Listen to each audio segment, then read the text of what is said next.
Today's video blog is about the resume objective. Now, part of why I'm writing this is because I've read a few things recently that I don't agree with, and I'm a bit contrarian here. I disagree with a lot of the opinions that are out there. I think you should have an objective on a resume, and I think you should know how to write it the right way.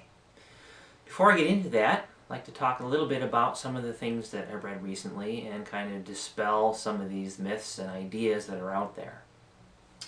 One item that I read recently on Undercover Recruiter, there was an article about 3 things you should not have on your resume, and the first of those was an objective. And the writer went on to say that you should not have an objective on your resume and that you should replace it with a personal branding statement. Well, that's all that the writer said. No explanation of exactly what a personal branding statement was. So I went and looked that up. And on about 15 different websites, found about 15 different definitions of what a personal branding statement is. Now, my take on that whole thing is that a personal branding statement is a statement of what you are trying to keep your online presence about, what message you are trying to deliver, and who you are trying to deliver it to. What exactly this has to do with a resume and what kind of job you want and what you're going to do for the company, I don't really get that, so obviously I don't agree. Another thing that happened more recently is I submitted my resume to CareerBuilder, and and I'm not sure if it's online or if somebody actually looks at it, but one of the things that came back was that I should remove the resume objective from my own resume, and they actually had some good reasoning there.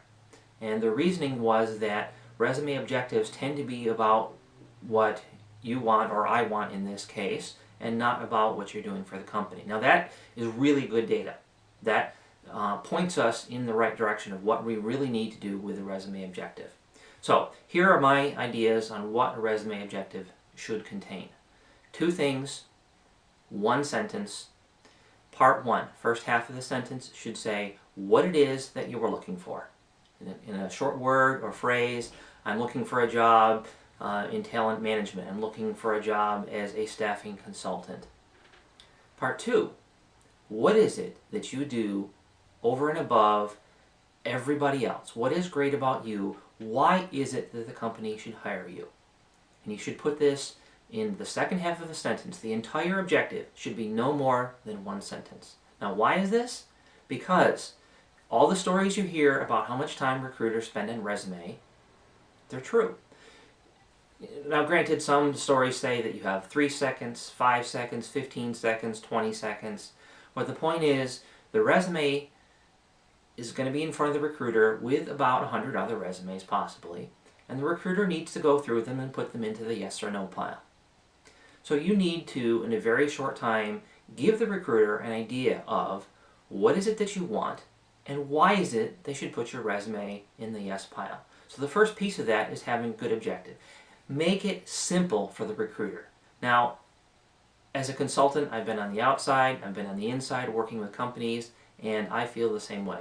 When I look at a resume and I see a career summary that's 5 or 6 lines long, or I see an objective that is really long and cumbersome, most of the time I don't even read it. I'm going to try and skim down the resume, take a couple seconds to try and figure out what it is the person does and why should I interview this person. The longer it takes for me to figure that out, the more annoyed I'm going to become, and the less likely it is that that resume is going to go in the yes pile. So, in order to help yourself write a good objective, put in it what kind of position you want and why should the company hire you. What are you going to do for them? I'm not saying this is an easy thing to come up with. Your average candidate is going to have a number of strengths, but what is it that is best about you? What is it that is really going to sell you? So, go out there, write a good objective, put it on your resume, and get the job you want. Thank you. This is Eric Derby, staffinginsights.biz.